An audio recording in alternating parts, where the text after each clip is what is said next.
आपने अक्सर सुना होगा ये कितना क्रिंज था, पर आखिर ये क्रिंज है क्या? और आजकल ये रील्स का क्रेज चल रहा है, वो किस तरह हमारे इंटरटेनमेंट कल्चर का हिस्सा बन गया है और किस तरह हमारी पर्सनालिटी डेवलपमेंट कर रहा है। और ये माइंडलेस स्क्रॉलिंग किस तरह आपके दिमाग को मार रही है। आपने ज़रूर कभी ना कभी ऐसी वीडियो देखी होगी जो बहुत ही अजीब और गैर ज़रूरी होती है।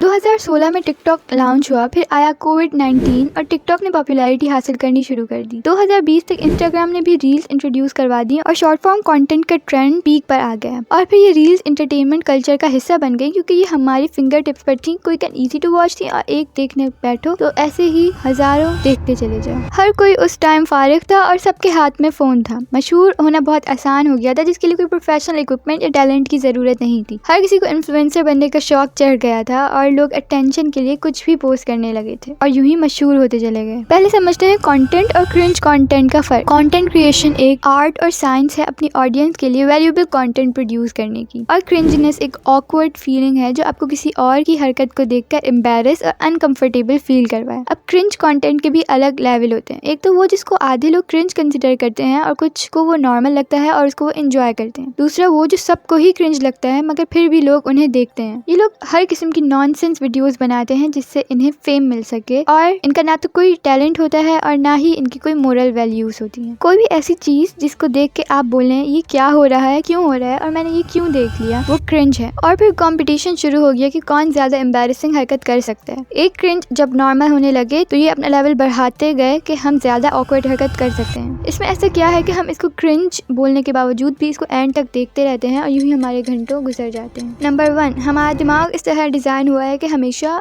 हमें सरप्राइज बहुत इंटरेस्टिंग लगते हैं। हमें ये वीडियो देखते हुए क्यूरियोसिटी और सरप्राइज की फीलिंग उजागर होती है कि अब क्या होगा, ऐसा क्यों हो रहा है, और ऐसे ही अननोन रिजल्ट के लिए हम ये देखते जाते हैं। इसी तरह एक के बाद दूसरी रील के इसके बाद दूसरी रील में क्या हो सकता है, सरप्राइज के लिए हम ऐसे अपना टाइम वेस्ट करते रहते हैं। दूसरा, ये रील के देखने के बाद हमारा दिमाग एक हार्मोन रिलीज करता है, डोपामिन, जो हमें फौरन अच्छा फील करवाता है। इसको हम फील गुड हार्मोन और प्लेजर हार्मोन भी कहते हैं। ये किस तरह काम करता है इसके बारे में डिटेल में जानने के लिए आप ये वीडियो देख सकते हैं। इस तरह जिन बेतुकी वीडियोस को हम देखकर हंस रहे होते हैं उसमें कोई कॉमेडी भी नहीं होती, बल्कि वो हमें इंस्टेंट ग्रेटिफिकेशन प्रोवाइड करती है। हर रील पर एक रिवॉर्ड मिलता है और इस तरह ये हमारे दिमाग को हाईजैक कर लेती है और ये हमारी हैबिट बन जाती है। अगर आपके पास एक ऐसा फ्रिज ला दिया जाए कि आप उसे जब खोलें उसमें से कोई नई खाने की चीज निकले तो आप उसको बार बार खोलते रहेंगे आउट ऑफ क्यूरियोसिटी कि अब इसमें क्या होगा। इसी तरह रील्स हैं, शॉर्ट्स हैं, आपको नहीं पता कि नेक्स्ट रील में क्या होगा, आप बस स्क्रॉल करते जाते हैं। थर्ड, लोग ये क्रिंज वीडियोस इसलिए भी देखते हैं क्योंकि ये हमें सेंस ऑफ सुपीरियरिटी और मैच्योरिटी फील करवाती है। हम इन वियर्ड लोगों से तो बेहतर ही हैं और ये कितने अजीब हैं जो कुछ भी डालते रहते हैं। मैंने अपनी पिछली वीडियो में बताया था कि किस तरह डेली व्लॉगर्स और उनकी लग्जरियस लाइफ देखने वाले लोग इंफीरियरिटी कॉम्प्लेक्स का शिकार हो जाते हैं। जिस तरह वो आपको कमतर फील करवाते हैं,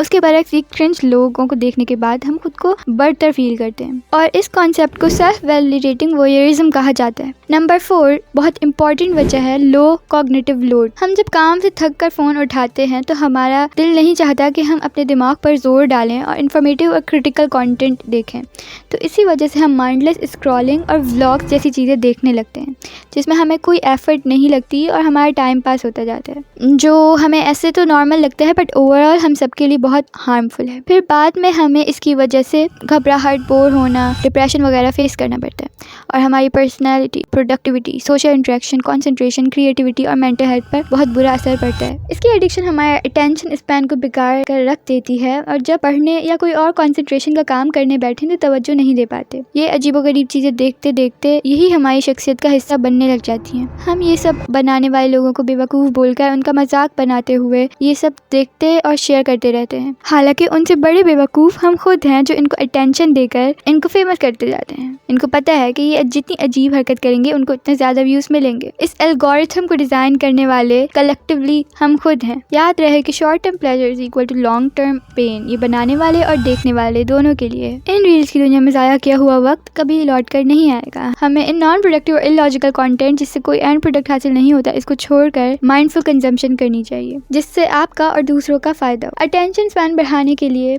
डॉक्यूमेंट्रीज और लॉन्ग फॉर्म कंटेंट देखें, अपनी हॉबीज को री एक्सप्लोर करें, फैमिली और फ्रेंड्स के साथ टाइम स्पेंड करें, फिजिकल एक्टिविटीज में इन्वॉल्व हों।